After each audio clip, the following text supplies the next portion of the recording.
September 27, 1941. The Robert E. Peary slid down the ways at the Kaiser Richmond shipyard in California. 14 days later, on November 12th, this 10,000-ton cargo vessel would be completed, outfitted, and ready for sea. But that wasn't the record. Not even close.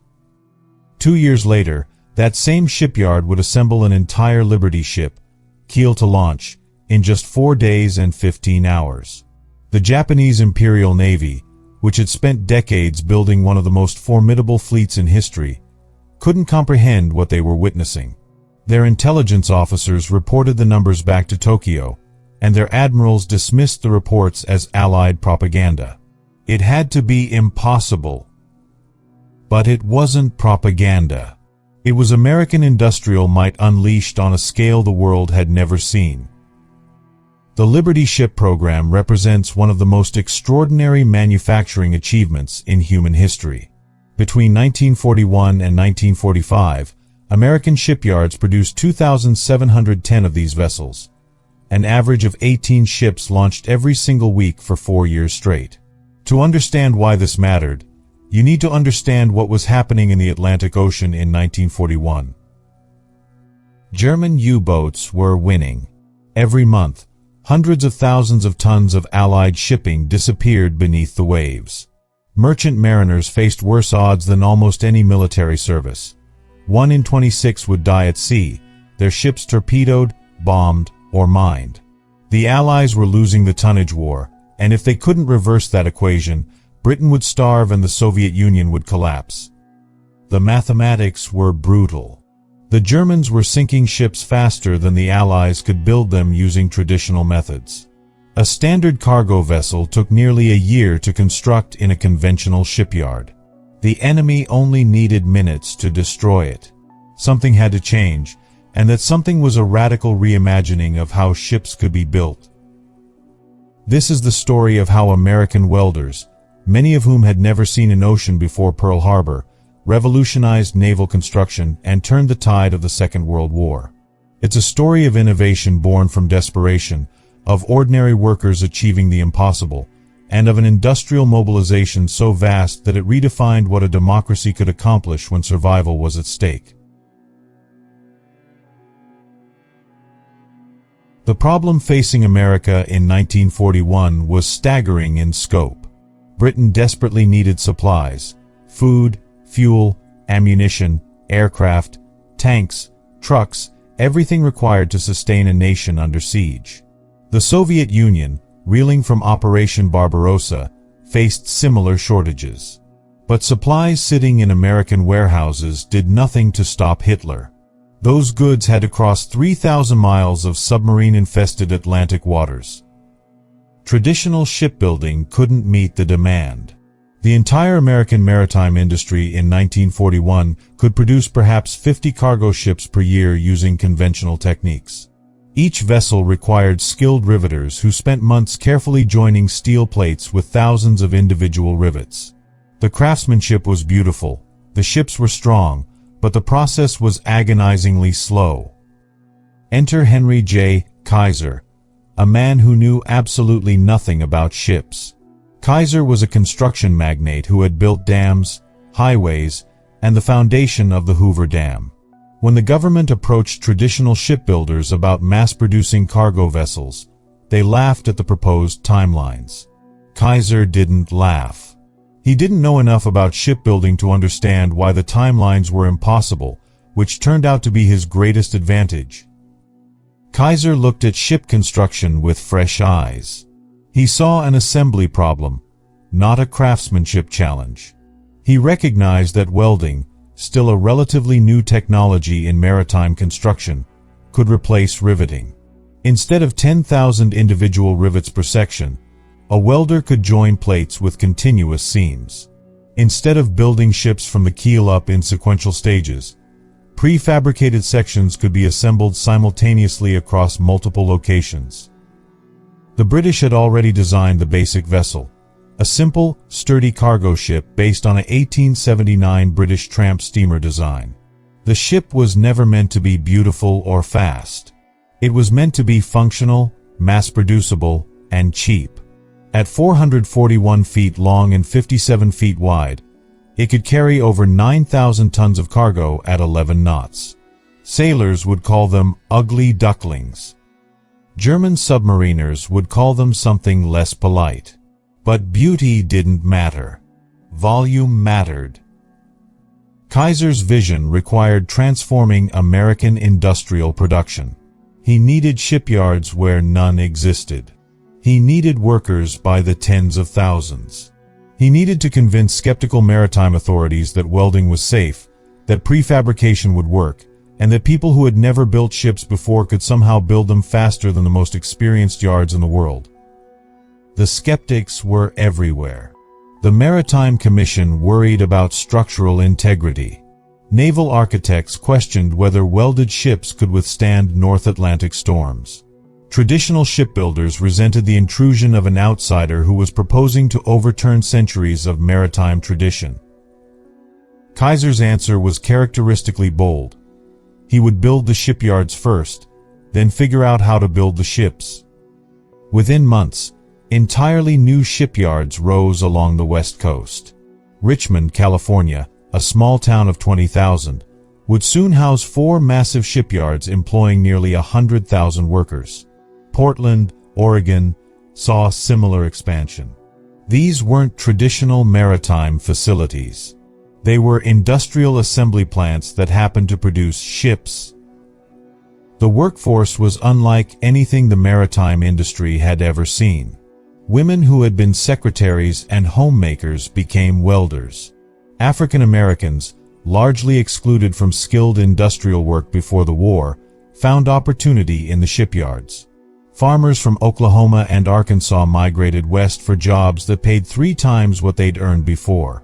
An 18-year-old girl from Kansas might find herself welding hull plates alongside a 50-year-old farmer from Missouri, both of them learning skills they hadn't known existed 6 months earlier. Training programs condensed years of traditional apprenticeship into weeks of intensive instruction. The focus was narrow but deep.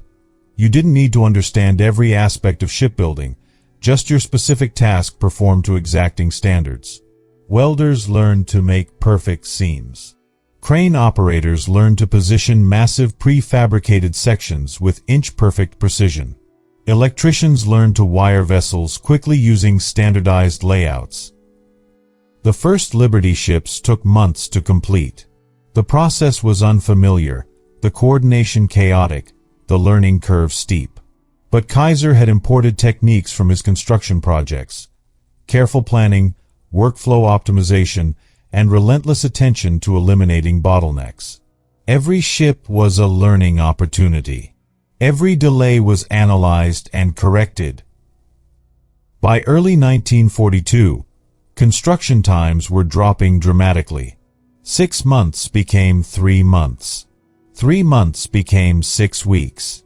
The learning curve was steep, but the direction was unmistakable. American shipyards were becoming the most efficient in history. And then came the competition. Kaiser understood motivation. He knew that workers responded to goals, to challenges, to the chance to prove what they could do. So he turned Liberty ship construction into a competition between shipyards. Richmond Yard 2 against Richmond Yard 1. Portland against California. Each yard tracked construction times obsessively. Records fell monthly, then weekly. What had seemed impossible became routine, and what seemed routine became the new baseline to exceed. The Japanese couldn't believe the intelligence reports. Their spies documented American shipyard output, and their commanders dismissed the numbers as fabrications. No industrial power could produce ships at such rates. The Americans must be counting incomplete vessels or inflating their figures for propaganda purposes.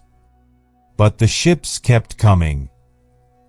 Every Liberty ship followed an identical design, which meant every lesson learned on one vessel could immediately be applied to the next. Prefabrication reached extraordinary levels of sophistication.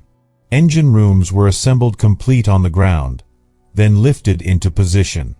Entire deckhouses were fitted out with equipment and wiring before being mounted. Hull sections were welded together in parallel assembly, then joined in rapid sequence once the keel was laid. The workforce developed remarkable expertise. Welders competed to see who could lay the longest perfect bead. Crane operators became artists, positioning 60-ton sections with ballet-like precision. The shipyards operated 3 shifts around the clock, 7 days a week. The sound of welding torches, the bright flash of arc welding, the screech of steel on steel, it never stopped.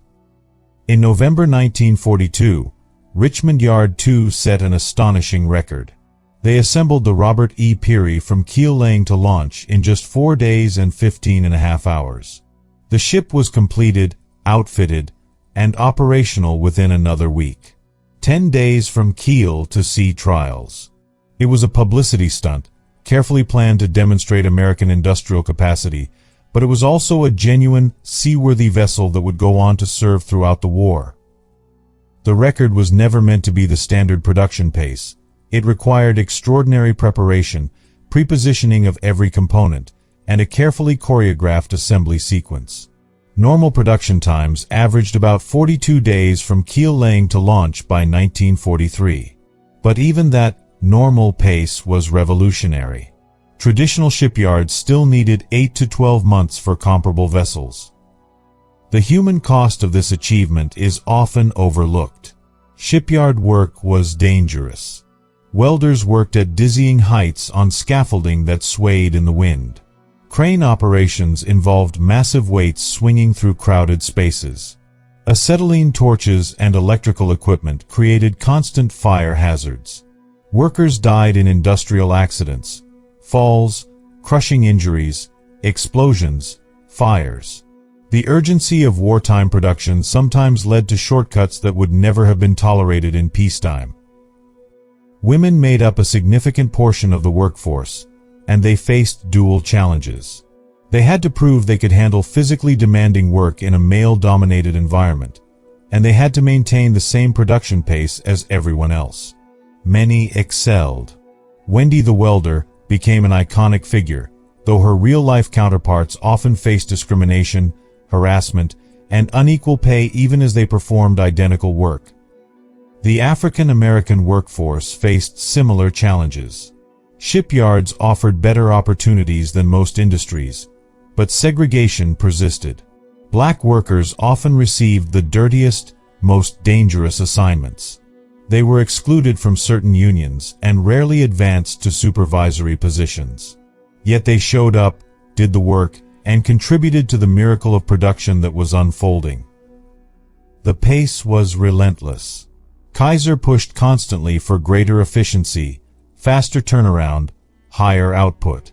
Shipyard managers faced enormous pressure to meet quotas. Workers dealt with mandatory overtime, exhausting shifts, and the constant knowledge that men were dying at sea waiting for the ships they were building. Liberty ships began flooding into service. The mathematics of the Atlantic War started changing. In 1942, the Allies launched roughly 8 million tons of new shipping. By 1943, American yards alone were producing nearly 20 million tons. The Germans were still sinking enormous numbers of vessels. The U-boat war remained deadly throughout 1942 and into 1943, but they couldn't sink ships faster than America was building them. The tide was turning, one Liberty ship at a time. These vessels weren't perfect. Early Liberty ships suffered from structural problems. Welded seams could crack in cold North Atlantic waters, especially around stress points. Several ships broke apart catastrophically. Engineers quickly identified the problems and implemented fixes. Stronger steel alloys, better welding techniques, reinforcement around hatch corners and stress points. The learning continued even as production accelerated. Merchant mariners who crewed these ships had mixed feelings. Liberty ships were slow, unglamorous, and nicknamed ugly ducklings for good reason. They rolled heavily in rough seas. Their steam engines were reliable but far from powerful. Sailors joked that if you stood on deck, you could watch the scenery go by, slowly. But these ships were also sturdy, capacious, and numerous enough that cargo kept moving despite losses. By mid-1943, Liberty ships were crossing the Atlantic in massive convoys, protected by increasingly effective anti-submarine warfare. The odds were shifting. U-boats that had once hunted with near impunity now faced destroyers equipped with radar, aircraft with long-range capability, and codebreakers who could predict U-boat positions. The combination of more ships and better protection meant supplies were reaching Britain and the Soviet Union in sufficient quantities to sustain the war effort. Kaiser's yards kept breaking records. Construction times dropped below 30 days on average. Some ships were completed in under 3 weeks. The learning never stopped. Every innovation was shared across yards. Every efficiency was replicated. The competition continued, but so did the cooperation. This was about winning a war, not corporate advantage. By 1944, the Liberty ship program had fundamentally altered the strategic calculus of the Second World War. The Battle of the Atlantic was effectively won. U-boats continued operations, and merchant ships continued to sink, but the rate of new construction so vastly exceeded losses that the German submarine campaign became strategically irrelevant. The numbers tell the story. In 1942, the Allies lost over 7 million tons of shipping. In 1943, losses dropped to 3 million tons. By 1944, losses were under 1 million tons, while American shipyards alone were producing nearly 17 million tons of new vessels. The arithmetic that had threatened Allied defeat in 1941 now guaranteed Allied victory. The 2,710 Liberty ships carried the war to every theater.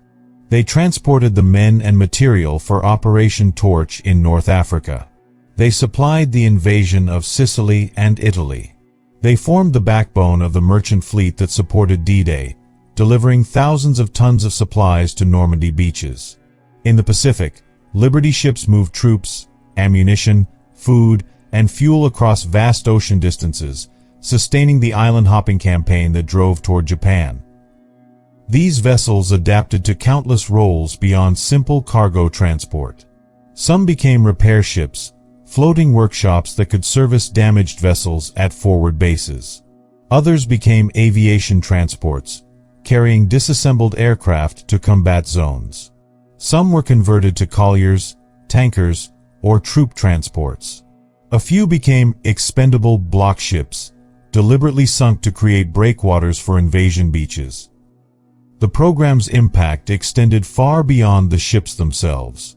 The industrial mobilization required to produce Liberty ships demonstrated what American manufacturing could achieve under pressure. The techniques developed in the shipyards, prefabrication, modular construction, standardization, spread to other industries. The workforce training programs showed that complex industrial skills could be taught rapidly to motivated workers. Kaiser's methods revolutionized not just shipbuilding but American industry. The same principles would later influence automotive manufacturing, housing construction, and industrial production across sectors. The idea that complexity could be broken into simple, repeatable tasks performed by specialized workers became foundational to post-war American manufacturing dominance. The economic impact was staggering. The Liberty ship program cost approximately $3 billion over its lifespan, enormous by 1940 standards, but a fraction of overall war spending. Each ship cost roughly $2 million to build, far less than traditional vessels. The return on investment was impossible to calculate in pure financial terms because the program's value lay in enabling victory rather than generating profit. Statistical analysis after the war revealed Liberty ships transported roughly 70% of all cargo shipped overseas during the conflict. Without them, the logistics of fighting a global two-ocean war would have been impossible. The Soviet Union would likely have collapsed without Lend-Lease supplies carried in Liberty ship holds. Britain would have faced starvation and industrial paralysis. The D-Day invasion would have been delayed or impossible without the transport capacity Liberty ships provided. The final Liberty ship, the Benjamin Warner, was launched in October 1945, months after victory in Europe and weeks after victory over Japan. By then, the urgent need had passed, but the program continued to completion, delivering the full planned complement of vessels. Many would serve for decades afterward, carrying peacetime cargo around the world. The Liberty ship program faded from public consciousness with remarkable speed after 1945. The ships themselves, never designed for long service lives, were sold off, scrapped, or mothballed in reserve fleets. Within 10 years, most had disappeared from active service. Within 20 years, most had been cut up for scrap metal. But the legacy persisted in ways both obvious and subtle. The techniques pioneered in Liberty ship construction became standard practice in shipbuilding worldwide. Welding replaced riveting as the primary joining method. Prefabrication and modular construction became normal. The idea that ships could be mass-produced like automobiles, once considered heretical, became accepted wisdom. The workforce transformation had lasting effects. Women who had worked as welders and shipfitters faced pressure to return to domestic roles after the war, but many had gained confidence, skills, and financial independence they never relinquished. The shipyards had demonstrated that women could perform demanding industrial work to the same standards as men, even if post-war society was slow to acknowledge that lesson. African American workers faced similar contradictions. The shipyards had offered better opportunities than most Depression-era jobs, but post-war discrimination persisted. Still, the experience of working in integrated environments, however imperfect, contributed to the growing civil rights consciousness that would transform America in subsequent decades. The broader lesson of the Liberty ship program involved national will and industrial capacity. America in 1941 was barely emerging from the Depression. Unemployment remained high. Industrial capacity was underutilized. Yet within months of Pearl Harbor, the nation mobilized resources on a scale that astonished both allies and enemies. The Liberty ship represented what could be achieved when a democratic society committed fully to a clear goal. There was no precedent for building nearly 3,000 ships in 4 years. Traditional maritime powers considered it impossible. But America didn't have the luxury of impossibility. The nation faced an existential threat, and impossibility became irrelevant. This story matters because it demonstrates the power of innovation under pressure. Kaiser's willingness to challenge conventional wisdom, to apply fresh thinking to old problems, to believe that faster and better were achievable. That mindset made the difference. The workers who learned new skills, who worked exhausting hours, who took pride in beating production records, they embodied the citizen contribution to total war. The Japanese naval officers who dismissed American production reports as propaganda learned their mistake too late. By 1944, they faced a navy rebuilt from the destruction of Pearl Harbor, supported by a merchant fleet that dwarfed anything in history. The industrial capacity that produced Liberty ships also produced Essex-class carriers, Iowa-class battleships, destroyers, submarines, and amphibious craft in numbers that simply overwhelmed Japanese capacity to resist. Germany made similar miscalculations. Hitler believed democracies lacked the will to sustain long wars of attrition. He assumed American industrial might was overstated, that a nation of diverse peoples and competing interests couldn't mobilize effectively. The Liberty ship program proved him catastrophically wrong. Several Liberty ships survived into the 21st century as museum vessels and memorials. The Jeremiah O'Brien, one of 2 surviving unaltered Liberty ships, still makes occasional voyages from San Francisco. The John W. Brown operates out of Baltimore. These vessels serve as tangible connections to the largest naval construction program in history, reminders of what ordinary people achieved under extraordinary circumstances. The story was overshadowed by more dramatic narratives: aircraft carriers battling at Midway, paratroopers landing at Normandy, Marines storming Pacific Islands. Those stories deserved their prominence. But wars are won not just by battles but by logistics, by the unglamorous work of moving supplies across oceans, by keeping armies fed and equipped and functional. Liberty ships won no battles directly, but they made every Allied victory possible. The statistics of Liberty ship production: 2,710 vessels, 42 days average construction time, 3 shifts working around the clock, obscure the human reality. Behind every number was a person whose life intersected with this extraordinary moment in history. Consider Mary Myers, who left rural Iowa at age 19 to work at the Richmond shipyards. She had never seen an ocean before arriving in California. Within 3 weeks, she was welding hull plates 60 feet above the ground, working on scaffolding that swayed in the wind off San Francisco Bay. Years later, she would recall the terror of those first days, the fear of heights she had to overcome, the exhaustion of 10-hour shifts doing physically demanding work her farm upbringing had barely prepared her for. But she also remembered the pride, the sense that she was contributing to something larger than herself, the camaraderie among workers who knew they were part of history. The moment when a ship she had worked on slid down the ways into the water, and she understood viscerally that her labor had created something real, something that would carry men and supplies to war. Or think about James Thompson, an African-American welder from Louisiana who came west seeking opportunity. He found work, but also found the same prejudice he'd hoped to escape. Black workers were often assigned the hottest, most dangerous positions, inside double-hulled sections where temperatures exceeded 100 degrees, or in confined spaces where ventilation was poor. Yet Thompson and his co-workers took pride in their skills, in their ability to meet the same production standards as anyone else despite facing additional obstacles.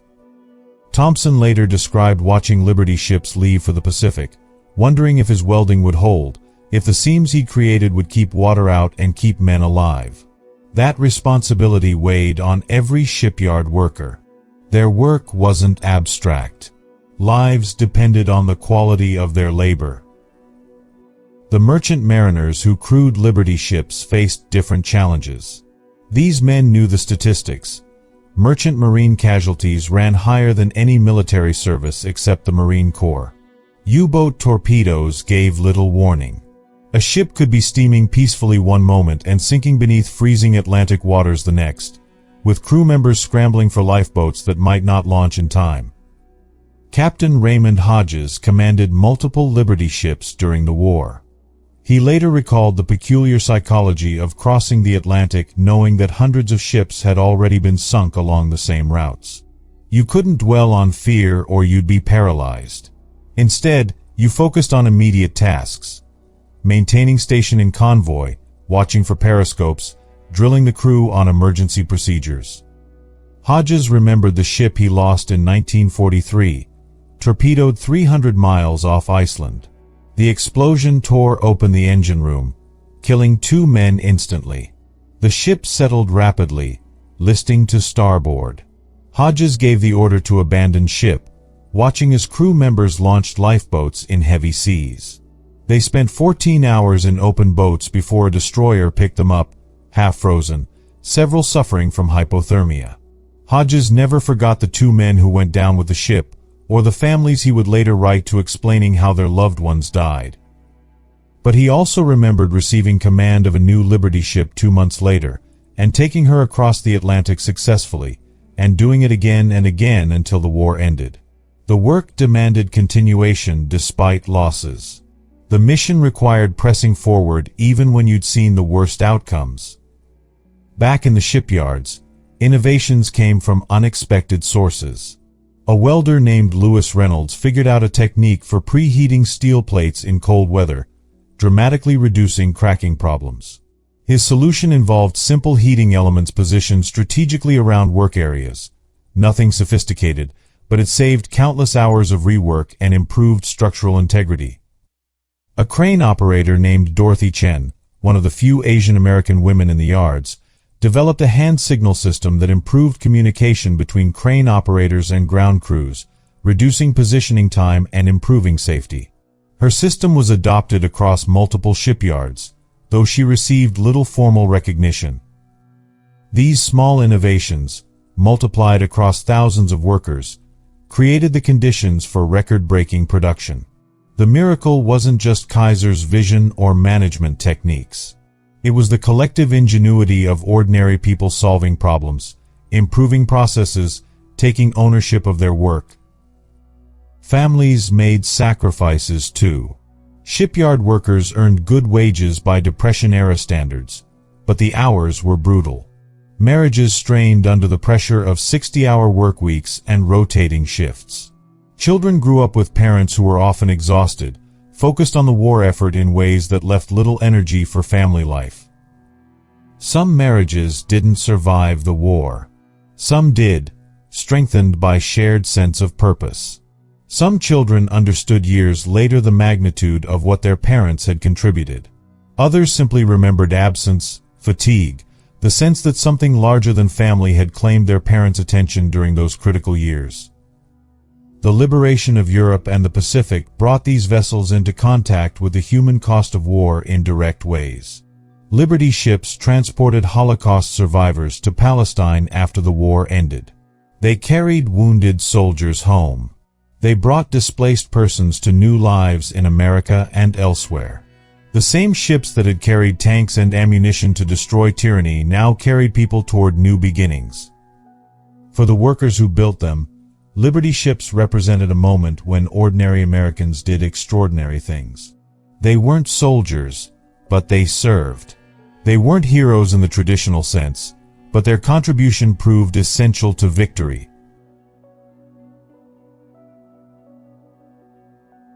The shipyards fell silent in late 1945. The roar of welding torches, the clang of steel on steel, the shouted instructions across crowded decks, all of it stopped. Workers returned to the lives they'd left behind, or moved on to new opportunities in a post-war world reshaped by the conflict they'd helped win. Kaiser went on to other ventures. He built hospitals, developed medical insurance programs, created suburban communities. His name became associated with healthcare rather than ships. The revolution he'd led in maritime construction faded into specialized history, known to enthusiasts but forgotten by the broader public. The Liberty ships themselves dispersed across the globe. Some continued carrying cargo for decades in civilian service. Others were sold to foreign navies, converted to different purposes, or simply abandoned in out-of-the-way harbors. By the 1960s, most had been scrapped, their steel recycled into bridges, buildings, automobiles, transformed again, just as they had transformed raw materials into instruments of victory. But here's what remains: the proof that democracy can mobilize, can innovate, can achieve the seemingly impossible when the stakes are clear and the commitment is total. The Liberty Ship program wasn't about military genius or technological breakthrough in the traditional sense. It was about recognizing a problem, applying fresh thinking, and trusting that ordinary people could learn extraordinary skills if given the chance. The Japanese admirals who dismissed American production reports as propaganda learned a painful lesson. Industrial capacity matters. The will to mobilize matters. The ability to transform an entire nation's economy toward a single purpose matters. Germany made the same miscalculation. Both Axis powers understood military excellence, tactical brilliance, operational skill, warrior culture. What they failed to understand was the power of a motivated democracy to outproduce, outlast, and overwhelm through sheer material superiority. That superiority rested on Liberty ships and the workers who built them.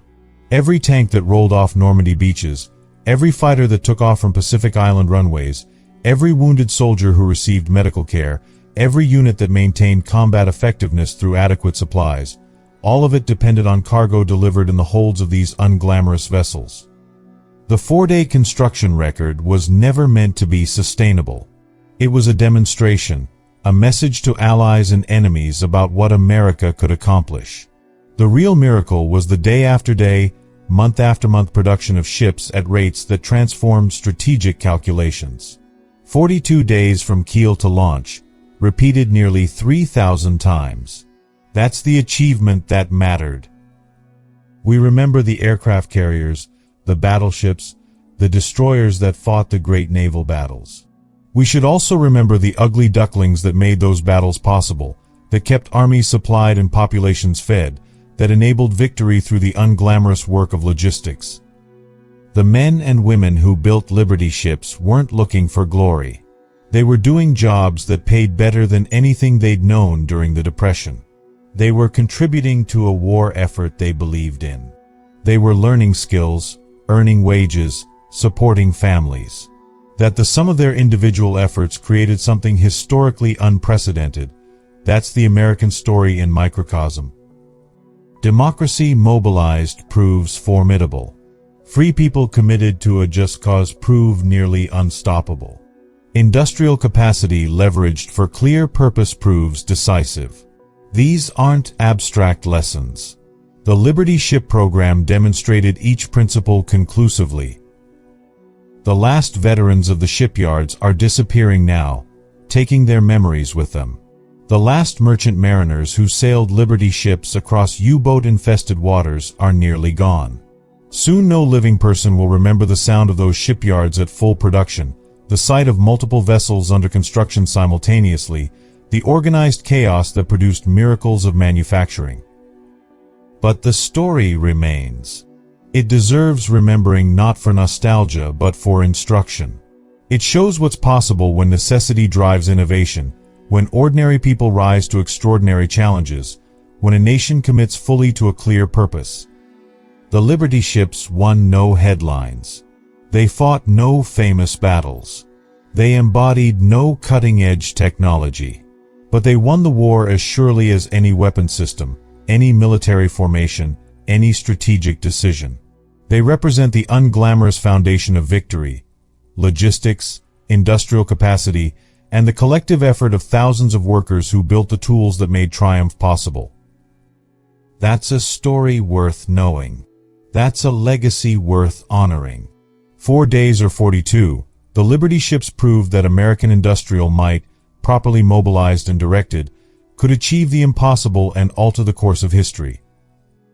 The ships are nearly all gone now, but what they represented, what they proved about national will, industrial innovation, and the power of ordinary people doing extraordinary work, that remains. It's a reminder of who we were at our best, and who we might be again if the need arises and the will matches the challenge.